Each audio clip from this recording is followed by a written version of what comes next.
ಕನ್ನಡ ನಾಡು, ಇದು ಕನ್ನಡಿಗರ ನಾಡಿಮಿಡಿತ.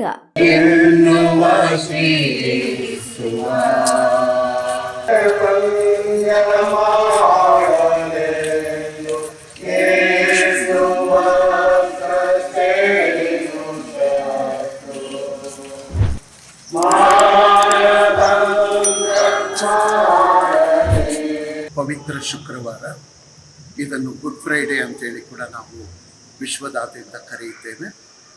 ಇದನ್ನು ಗುಡ್ ಫ್ರೈಡೇ ಅಥವಾ ಪವಿತ್ರ ಶುಕ್ರವಾರ ಅನ್ನಲಿಕ್ಕೆ ಮುಖ್ಯ ಉದ್ದೇಶ, ನಮ್ಮ ಪ್ರಭು ಯೇಸು ಕ್ರಿಸ್ತರು 2025 ವರ್ಷಗಳ ಹಿಂದೆ ತಾವು ನುಡಿದ ಸತ್ಯಕ್ಕಾಗಿಯೂ ತಾವು ಸಾರಿದ ಶಾಂತಿ ಪ್ರೀತಿಗಾಗಿಯೂ ಶಿಲುಬೆಯ ಯಾತನೆಯನ್ನು ಹಾಗೂ ಶಿಲುಬೆಯ ಮರಣವನ್ನು ಅವರು ಅದಕ್ಕೆ ಶಿಲುಬೆಯ ಮರಣಕ್ಕೆ ಈಡಾಗಬೇಕಾಯಿತು.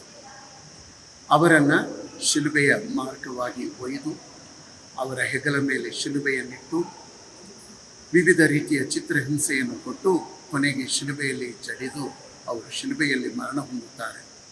ಆ ಒಂದು ಸ್ಮರಣೆಯನ್ನು ಇವತ್ತು ನಾವು ಮಾಡುತ್ತೇವೆ. ಇದರ ಮೂಲಕ ವಿಶ್ವಕ್ಕೆ ಆ ಪ್ರಭುವು ಶಾಂತಿ, ನೆಮ್ಮದಿ, ಸೇವೆ ಹಾಗೂ ಪ್ರೀತಿಯನ್ನು ಹಂಚಿರಿ ಎನ್ನುವುದನ್ನು ಸಾರುತ್ತಾರೆ. ಶಿಲುಬೆಯ ಮೇಲೆ ಕೂಡ ಅವರು ನೇತಾಡುವಾಗ, ತಂದೆಯೇ, ಈ ನನ್ನ ಶತ್ರುಗಳನ್ನು ಕ್ಷಮಿಸುತ್ತೇನೆ, ಇವರು ಏನು ಮಾಡುತ್ತಿರುವರೆಂದು ಇವರು ಅರಿಯರು ಅಂತೇಳಿ ಅವರು ತನ್ನ ಶತ್ರುಗಳನ್ನು ಕೂಡ ಕ್ಷಮಿಸುವಂತಹ ಒಂದು ರೀತಿಯ ಒಳ್ಳೆಯ ಗುಣವನ್ನು, ಸದ್ಗುಣವನ್ನು, ದೈವ ಗುಣವನ್ನು ನಮಗೆ ತೋರಿಸುತ್ತಾರೆ.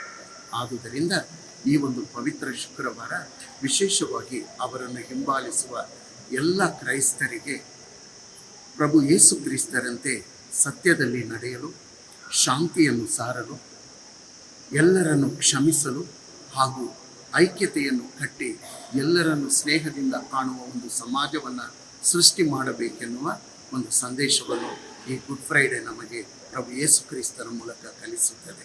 ಎಲ್ಲರಿಗೂ ಪ್ರಭು ಯೇಸು ಕ್ರಿಸ್ತರ ಶಾಂತಿ ಹಾಗೂ ನೆಮ್ಮದಿ ಸಿಗಲಿ ಅಂತೇಳಿ ಇಂದು ಅವರಿಗಾಗಿ ಪ್ರಾರ್ಥಿಸುತ್ತೇವೆ, ಅವರನ್ನು ಹಾರೈಸುತ್ತೇವೆ.